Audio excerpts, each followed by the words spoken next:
I'd like to go over a couple more reasons why participating in a two-party political system that we have here in the United States is fruitless, is useless, and will never actually achieve the results that we want, will never actually generate freedom, and more so, it is not just a waste of your energy, it is a seeding of your energy.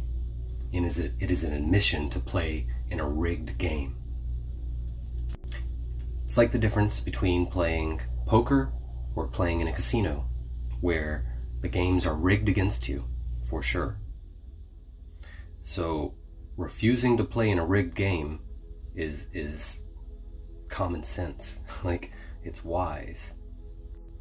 So obviously the billionaires and elites and the corporate interest who are behind the scenes, and some of them are even in full public view, some of them are the candidates themselves, and some of them are controlling the candidates.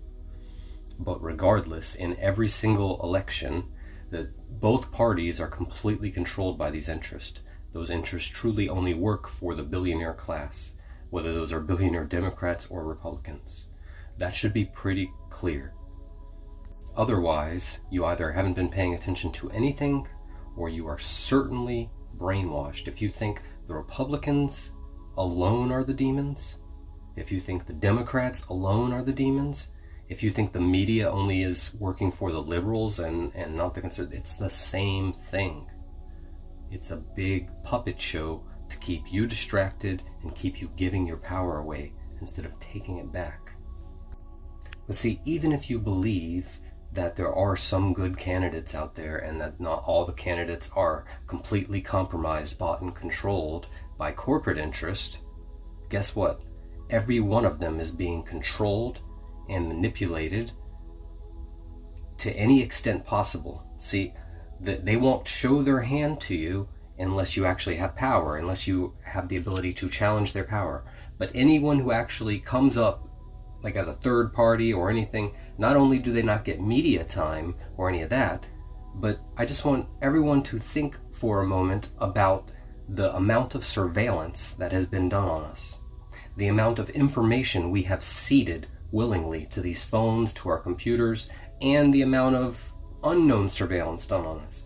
All of that amasses to the government, the deep state, whatever you want to call it, these surveillance entities in conjunction with whatever rich corporate interest and politicians do actually control them, or they themselves who are in power, either one, they have information on everyone.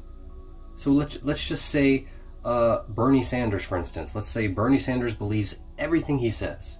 Let's say he becomes president.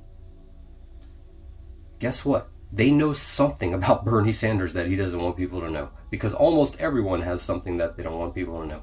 And if not, someone else that is very close to Bernie Sanders has something that they don't want people to know. And they know it.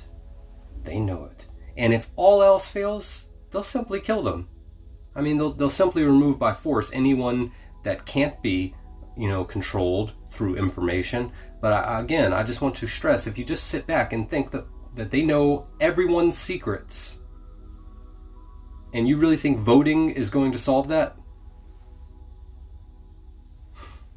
No. The solution is to not play their game. The solution is to not believe in their power at all. The solution is to recognize the infinite power which lies within your heart, which lies within your spirit, with your soul, to recognize what your higher self truly is, to recognize that God's power is supreme. Period. Their plans won't matter. We cannot solve this with our minds, with our egos. I mean it, I keep repeating it. Love is the answer. Only our hearts can direct us through this madness. Only love can heal the wounds that have separated us, and which the elites have used to keep us divided, keep us fighting each other. All the racial wounds, all the class wounds, all the wounds between men and women, all the wounds that have been used to strengthen the belief in evil, to weaken the belief in God, good, justice, and love, and to keep us working against each other so that we were powerless to free ourselves. Love is the answer.